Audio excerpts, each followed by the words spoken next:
چھوٹا سا واقعہ میں پروفیسر صاحب کے حوالے سے میں بتانے سے نہیں رہتا کہ میں ایک زمانے میں جب ہاسپٹل بنانے کا اعلان کر دیا تو پاپولیرٹی گراف بڑا ایک دم نیچے چلا گیا. میں بڑا پریشان ہو گیا. لوگوں نے میرے سے پوچھنا شروع کر دیا, بڑا تم کہتے تھے ہسپتال بناؤں گا, وہ کدھر گیا؟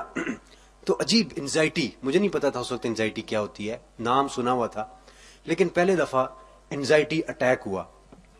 ہاسپٹل میں چلا گیا میں, اور مجھے ڈاکٹر نے کہا کہ بھئی یہ انزائٹی اٹیک تھا. وہ بڑا ہی خطرناک, میں بیان نہیں کر سکتا کیا تھا, اور مجھے کچھ سمجھ نہ آئے. خیر انہوں نے کہا کہ کسی سائیکالوجسٹ کے پاس جاؤ, سائیکیٹرسٹ کے پاس. سائیکالوجسٹ کے پاس گیا, اس نے بڑی ایکسرسائز بتائی. اس نے کہا تمہارا مسئلہ کیا ہے؟ اس نے پوری ہسٹری لی, میں نے ہسپتال کا بتایا اس کو. اس نے کہا یہ تم کتنے سال میں بنانا چاہتے ہو؟ میں نے کہا جی 2 میں. اس نے کہا تم 4 سال میں بناؤ. اس نے ذہنی طور پر مجھے ریلیکس کرنے کی کوشش کی, کوئی خاص فرق نہ پڑا. سائیکیٹرسٹ کے پاس گیا, اس نے مجھے ٹرپٹینول لکھ کے دی, وہ جو تقریباً پاگل پن ٹائپ میڈیسن ہوتی ہے, وہ میں نے کھانی شروع کر دی. جب میں وہ کھاتا تھا تو دماغ میرا بالکل سو جاتا تھا, یوں بالکل سدھ بدھ ختم ہو جاتی تھی, بڑا پریشان. خیر انہی دنوں میں مجھے کسی نے, پروفیسر صاحب اللہ ان کو زندگی دے, کسی ان کا نمبر دیا, اور اس نے کہا کہ اب اپنا بس نام بتا دینا, اور یہ نہ بتانا کہ تم کون سے ابرار ہو, بس تم کہہ دینا جی کہ ابرار بول رہا ہوں, پھر تم دیکھنا کیا ہوتا ہے. تو میں نے ایسا ہی کیا.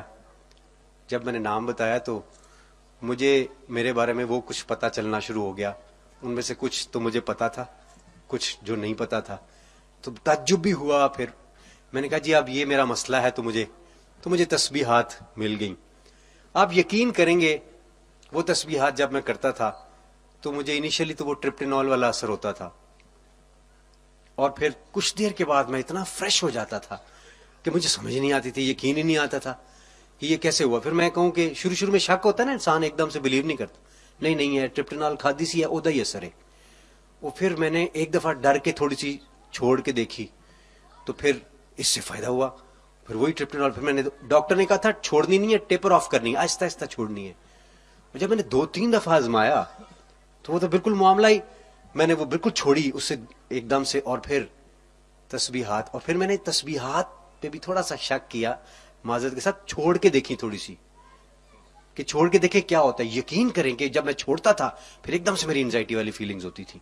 اور خیر میں نے وہ پھر الحمدللہ کر کے شروع کیا, اور وہ دن جائے اور آج کا آئے الحمدللہ. ایک دفعہ اگر مجھے وہ فیلنگز ہوئی ہو دوبارہ, اور اس کے بعد میں نے پروفیسر صاحب سے اجازت لی, چونکہ میں پوری دنیا میں کانسرٹس کرنے جاتا تھا, میں جگہ جگہ بانٹی ہے اللہ کا نام لے کے, جدھر بھی جاتا تھا میں لوگوں کو, مجھے کہتے تھے پریشان ہیں, نیند نہیں آتی, بڑے بڑے نام حکومتی لیول پہ میں نہیں لینا چاہتا, ان لوگوں کو میں نے تسبیحات وہ والی دیں, اور اس کا ایسا کمال اثر ہوا کہ وہ لوگ سارے کے سارے, مطلب وہ پھر مجھے لازمی فون آتا تھا کہ یار وہ تو کمال ہو گیا ہے, ہم کسی اور کو دے سکتے ہیں, فلاں کو دے سکتے ہیں. میں چھوٹا موٹا پیر بن گیا تھا ان دنوں میں, یقین کریں اتنی تسبیح میں نے. اور میں نے کہا یار بات سنو, یہ اصل بزرگ وہ ہیں جن سے یہ ہر نام کے حساب سے فرق ہوتی ہے, لیکن میرے کو تو جو نسخہ ہے میں سب نے وہی پڑھانا ہونا ہے. تو میں نے وہ پکڑایا سب کو. تو میں واقعہ بتانے سے رہ نہیں سکا. میں بس میری یہ دعا ہے کہ اللہ تعالیٰ ایسے لوگ پیدا کرتا رہے, اور یہ میں نے سنا صدیوں میں ہوتے ہیں.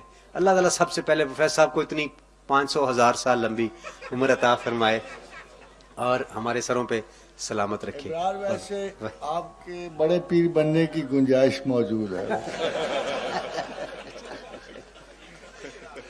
انشاءاللہ سب جاگ لگے گی تو بنا گے نا تھوڑی, وہ انشاءاللہ. جزاک اللہ, تھینک یو ویری مچ. السلام علیکم.